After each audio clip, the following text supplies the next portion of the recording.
नमस्कार, news bye scope देख रहे हैं आप। मैं हूं मनीष कुमार वर्मा। तो आपको बता दें कि झारखंड में चुनाव आयोग की टीम पहुंची हुई है।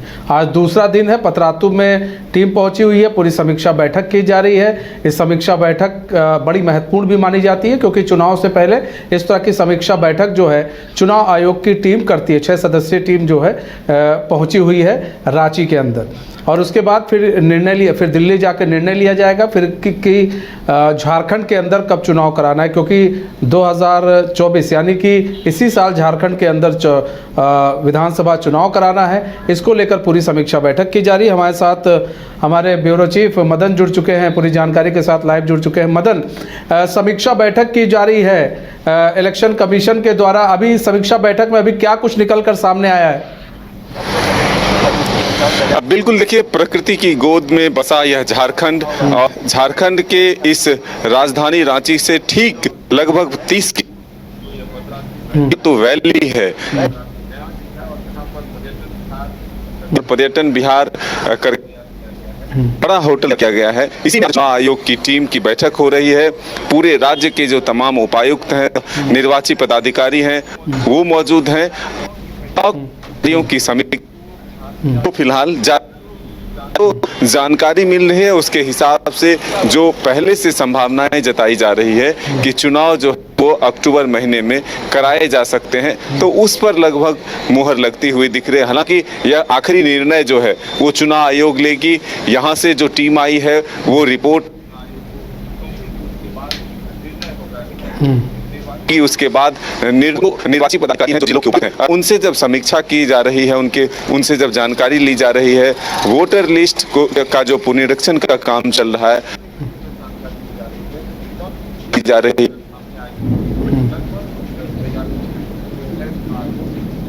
लगभग तैयारियों से संतुष्ट है। और कुछ आयुक्तों ने कुछ यह बताने की कोशिश की थी कि जो एक नस्ल प्रभावित जिले हैं वहां पर सुरक्षा के पुख्ता इंतजाम के लिए सेंट्रल फोर्स चाहिए, तो उसको लेकर जो जानकारी मिल रही है उसके हिसाब से सारे समुचित व्यवस्था करने को कहा गया है। और ये भी मुहैया कराना चाहिए या फिर ये जानकारी देनी चाहिए कि सेंट्रल फोर्स की टीम जो है यहाँ पर चाहिए। हालांकि अभी भी यहाँ पर बैठकों का दौर जारी है। देखिए, तमाम जो 24 जिलों के उपायुक्त हैं वो यहाँ पर मौजूद हैं।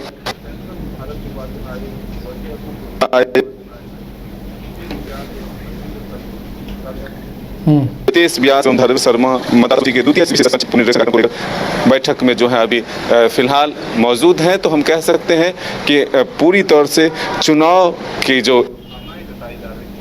है यहाँ से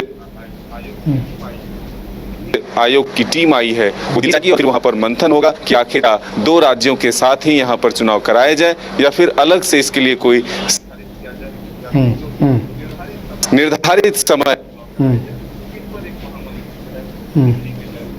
पर एक महामंथन जो है दिल्ली में होगी।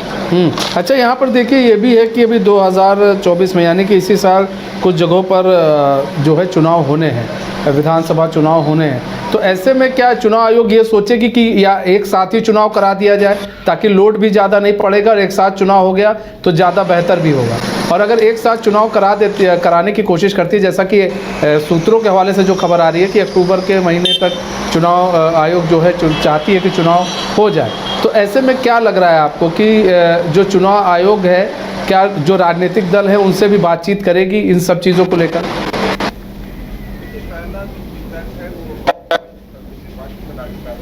जो निर्वाची पदाधिकारी हैं अपने खाका है वो बताते हैं कि हमारे पास इतनी सुविधाएं हैं, हमने यहाँ तक काम कर लिया है, और इसके आधार पर जो है वो रिपोर्ट और वो रिपोर्ट दिल्ली के जो मुख्य निर्वाचन आयोग के पदाधिकारी हैं उनको दिया जाएगा। फिर वहां से ये निर्णय होगा कि आखिर जो 2 राज्यों में चुनाव होने हैं उसके साथ ही चुनाव कराए जाए या फिर अलग अलग झारखंड को एक अलग डेट में चुनाव कराया जाए। जैसा कि झारखंड के कई जिले जो हैं वो नक्सल प्रभावित भी हैं और आगे फेस्टिव सीजन भी है, तो ऐसे में तमाम जो निर्वाची पदाधिकारी हैं, जो जिले के उपायुक्त हैं, वो अपनी अपनी बात रख रहे हैं चुनाव आयोग की टीम के सामने। जो एक निर्णय लेकर के आयोग की टीम भी आई है, वो भी अपनी बातें जो है जरूर उपायुक्त और निर्वाची पदाधिकारी के सामने रखेंगे। तो कुल मिलाकर ये समझा जा सकता है कि संकेत जो है वो समय से पहले चुनाव के मिल रहे हैं। अब वो चुनाव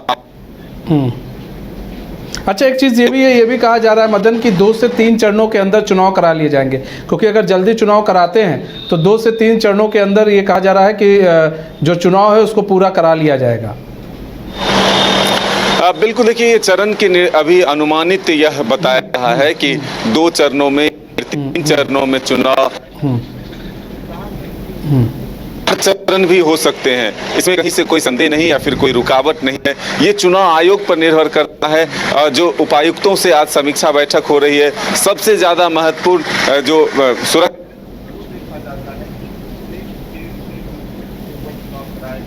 जाता है, इसमें कितने सीटों पर चुनाव कराया जाए, कौन संवेदनशील है, कि एक तरह से चुना जाए जो संवेदनशील भी हो और सामान्य भी हो। तो इस तरह से एक आकलन करते हुए, एक खाका तैयार करते हुए तब जाकर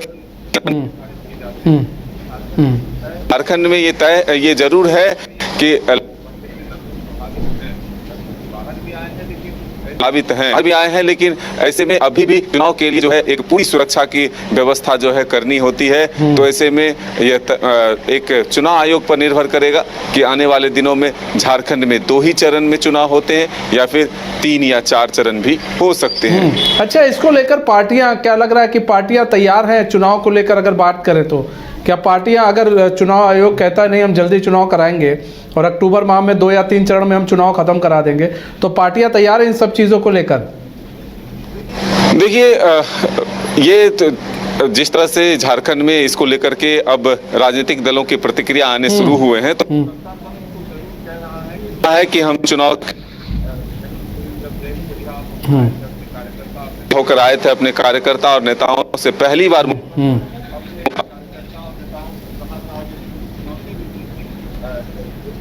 भी दी थी एक तरह से राजनीतिक दलों को, बीजेपी को, कि आओ हम चुनाव के लिए तैयार हैं और अभी चुनाव 10 अंक से भी ज्यादा, 10 सीटों से ज्यादा हम नहीं जाने देंगे। तो एक तरह से सत्ता पक्ष ने अपने एक तैयारी की जो जानकारी है वो साझा कर चुकी है। बीजेपी कहती है कि हम 24/7 यानी कि 24 घंटे 7 तो ऐसे में अगर चुनाव आयोग चुनाव की घोषणा करती है तो राजनीतिक दल भी तैयार है, ये माना जा सकता है। हालांकि जो राजनीतिक अस्थिरता हुई है झारखंड में, ऐसे में सरकार जो है थोड़ा और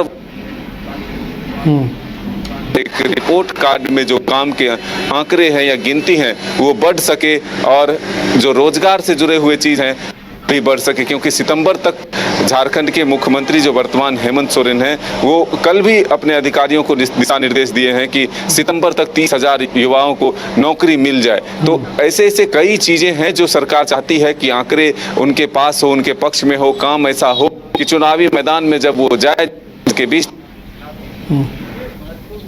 ये महत्वपूर्ण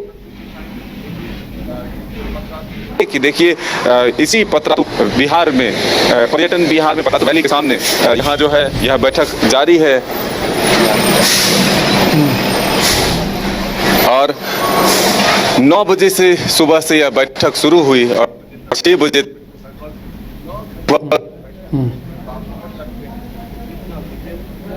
हैं कि कितना डिटेल्स के साथ जो है यह बैठक हो रही है और उस तमाम रिपोर्ट को ले जाकर दिल्ली में चुनाव आयोग के सामने रखा जाएगा।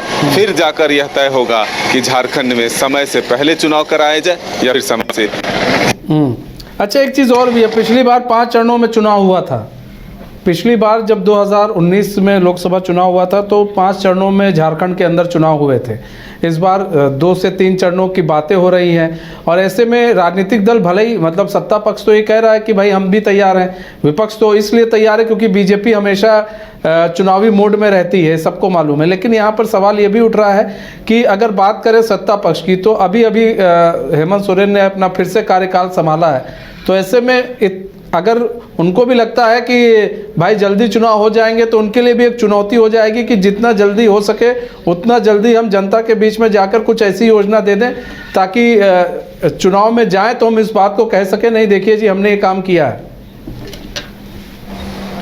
बिल्कुल, देखिए परिस्थितियां वही है को एक तरह से अपना बहुमत साबित करने में जो वक्त लगा, जिस तरह से मुख्यमंत्री को इस्तीफा देना पड़ता, फिर से शपथ होते हैं, मंत्रिमंडल का विस्तार होता है, तो ऐसे में कई तरह की चुनौतियों का सामना पड़ा। काम काज सरकार ये जरूर चाहती है कि आखिरी के 3 महीने भी अगर उन्हें मिल जाते हैं तो एक काम की रफ्तार को तेजी से आगे बढ़ाते हुए एक आंकड़े लेकर के जाया जाए जनता के बीच में कि हाँ, हमने आखिरी वक्त में भी जो हमें समय मिला उसमें हमने काफ़ी बेहतरीन काम किया है, आपके हितों के लिए विकास काम किया है। तो ये जो तमाम चीजें हैं जरूर सरकार भी सोच रही है, लेकिन अगर चुनाव आयोग की तरफ से चुनाव के बिगुल बजते हैं तो फिर सभी को चुनावी मैदान में उतरना ही होगा। सभी को चुनावी मैदान में उतरना होगा। लेकिन मदन, एक चीज़ और भी है कि चुनाव आयोग पर लगातार सवाल भी अगर हम बात कर लें तो केंद्र में मुख्य विपक्षी पार्टी जो इंडिया अलायंस है वो हमेशा करती आई है और यहाँ पर तो सत्ता में है, तो हमेशा चुनाव आयोग पर सवाल खड़े करते आए और आज भी चुनाव आयोग पर सवाल खड़े करते हैं। उनका कहना है कि ठीक है हम तो तैयार हैं, लेकिन फिर भी चुनाव आयोग पर उनको उतना भरोसा नहीं रहता है। देखिए, ये तो वक्त के हिसाब से बदलता रहता है। चुनाव आयोग और ईवीएम पर सवाल जो है उठते रहते हैं, तो अगर पक्ष में होते हैं तो सब कुछ तो फिर ये जरूर कहा जाता है कि चुनाव आयोग जो है केंद्र की सरकार के इशारों पर काम कर रही है। अगर समय से पहले चुनाव की घोषणा होती है तो सत्ता पक्ष की तरफ से ये आरोप जरूर होगा कि हमारी सरकार को कामकाज करने से रोका गया। एक चुनी हुई सरकार के खिलाफ जो है पहले ही एक तरह से इलेक्शन कराने की जो तो जरूर एक यह भी इसका हिस्सा जरूर लगेंगे।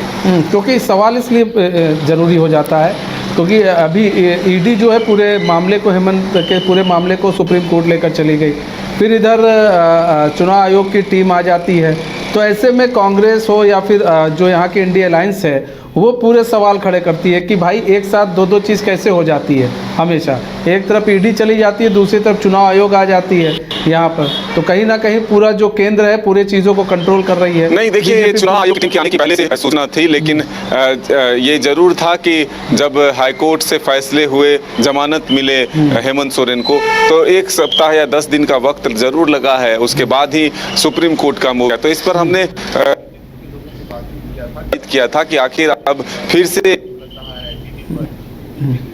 कि बीजेपी उसका इस्तेमाल कर रही है और इतना इंतजार किस बात का था सुप्रीम सरकार को पुनः के लिए इंतजार था क्या मुख्यमंत्री इंतजार था, तो इसका इंतजार क्यों? तो ये एक तरह से टाइम का जो वॉच है वो जरूर चल रहा है। समय का इंतजार जो ईडी कर रही थी, क्या सुप्रीम कोर्ट का रुख करे, तो नहीं है फैसला आते हैं तो उसके अध्ययन में थोड़ा वक्त लगता है और उसके बाद फैसले लेती है। हालांकि मैं जो हूँ वो केंद्रीय एजेंसी यानी कि ईडी का प्रवक्ता नहीं, मेरा कोई है, वो एक तरह से लिया जाता है जजमेंट को। तो ये जरूर है कि सियासत हर चीज में होती है, जो कदम उठते हैं। हालांकि जो चुनाव आयोग की टीम के दौरे हैं वो पहले से प्रस्तावित थे और यह महज एक संयोग है, सब कुछ होता हुआ दिख रहा है। ठीक है मदन, थोड़ा नेटवर्क में भी प्रॉब्लम है फिलहाल। बहुत बहुत धन्यवाद, आप पूरे खबर पर नज़र ऐसे ही बनाए रखें, हम आपसे पल पल की अपडेट लेते रहेंगे। तो अभी आप हमारे जो ब्यूरो चीफ हैं उनको सुन रहे थे, मदन को, कि वहाँ पर भी मीटिंग चल रही है और मीटिंग में क्या कुछ निकल कर सामने आता है वो आने वाले वक्त में पता चल जाएगा। अब चुनाव जल्दी होते हैं ऐसा सुगबुगाहट हो रही है, ऐसे सूत्रों के हवाले से खबर आ रही है कि अक्टूबर में चुनाव कराए जा सकते हैं और 2 से 3 फेज़ के अंदर चुनाव हो सकते हैं। 2019 में 5 फेज़ में चुनाव कराए गए थे, लेकिन इस बार ये कोशिश हो रही है कि अगर जल्दी चुनाव होंगे तो 2 से 3 फेज़ के अंदर चुनाव कराए जा सकते हैं। कमाल करते हो जी, बच्चे घूमने की इतनी जिद कर रहे हैं और तुम हो कि तुम्हें फुर्सत ही नहीं मिल रही। अब इतनी गर्मी में जाए तो जाए कहाँ? इस गर्मी में मस्ती और फन का आ गया है परफेक्ट डेस्टिनेशन वाइल्ड वादी, जहां है water park, bird park, flower park, trampoline park, amusement park, 250 feet लंबा जिप लाइन और क्रिकेट स्टिमुलेशन का खूबसूरत नजारा। वाइल्ड वादी, 10 माइल चौक, रांची। वाइल्ड वादी यानी अनलिमिटेड फन और अनलिमिटेड मस्ती।